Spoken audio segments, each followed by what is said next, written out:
తెలంగాణ రాకముందు ఓ లెక్క, తెలంగాణ వచ్చాక మరో లెక్క అన్నట్టుంది లగడపాటి వ్యవహారం. విభజనకు ముందు జగడపాటిగా ఫేమస్ అయిన మాజీ ఎంపీ రాజగోపాల్ ఇప్పుడు పొగడపాటి అవతారమెత్తారు. కేసీఆర్ వల్లే తెలంగాణ నష్టపోతుందన్న నోటితోనే తెలంగాణ చరిత్రలోనే చంద్రశేఖరుడి పేరు సువర్ణాక్షరాలతో లిఖిస్తారని చెప్పుకొచ్చారు.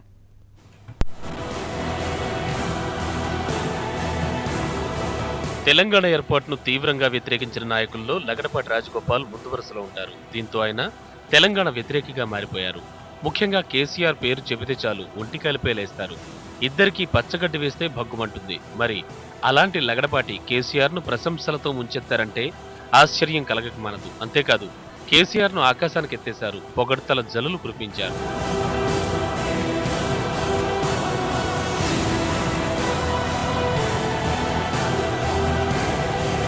లగడపాటి రాజగోపాల్ పేరు చెబితే చాలు తెలంగాణ వాదులు తీవ్రస్థాయిలో మండిపడేవారు. కనీసం హైదరాబాద్లో ప్రెస్ మీట్ పెడదామంటే కూడా అడ్డుకున్నారు.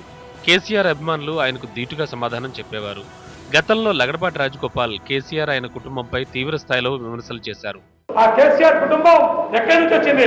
ఉద్యోగాలు చేసుకుంటున్నారు అమెరికాలో, అక్కడ ఏం పెట్టి చేసుకున్నారు, అక్కడ ఎటువంటి ఉద్యోగాలు చేసుకున్నారు, $50,000 కూడా రాని ఉద్యోగాలు చేసుకున్న వాళ్ళు ఇవాళ ఇదేదో ఒక లాభసాటిగా ఉంది, ఈ వేరుకోవడం మొత్తం దండుకోవచ్చు, గుంజుకోవచ్చు, దోపిడీ చేయొచ్చు అని వచ్చిన వాళ్ళు వీళ్ళ. అలాంటి రాజగోపాల్ ఇప్పుడు తెలంగాణ సీఎం కేసీఆర్ పై పొగడతల వర్షం కురిపించారు. తెలంగాణలోని ప్రముఖ పుణ్యక్షేత్రమైన యాదాద్రి ఆలయాన్ని లగడపాటి సందర్శించారు. ఈ సందర్భంగా కేసీఆర్ ను తెగ పొగిడేశారు. యాదాద్రి ఆలయాన్ని ప్రపంచ స్థాయి పుణ్యక్షేత్రంగా మార్చడానికి ముఖ్యమంత్రి కేసీఆర్ చేస్తున్న కృషి హర్షణీయమన్నారు.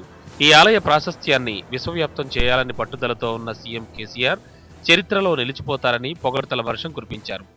యాదాద్రిని పవిత్ర ప్రాంతంగా కేవలం తెలంగాణ రాష్ట్రానికే కాకుండా యావత్ భారతదేశానికి, అలాగే తెలుగు వాళ్ళందరికీ కూడా ఒక ఆరాధనగా, ఒక ప్రధానమైన పుణ్యక్షేత్రంగా తీర్చిదిద్దాలని ముఖ్యమంత్రి కేసీఆర్ గారు ఒక దృఢ సంకల్పంతో ఇక్కడంతా కూడా అనేక రకాలుగా ఇక్కడ కార్యక్రమాలు చేపడుతున్నారు.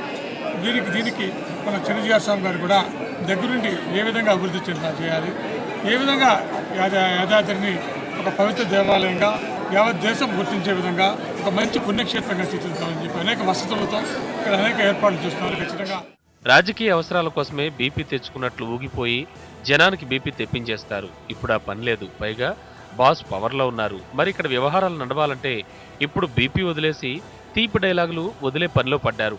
పరిస్థితులకు అనుగుణంగా జగడపాటి కాస్త పొగడపాటిగా మారిపోయారు.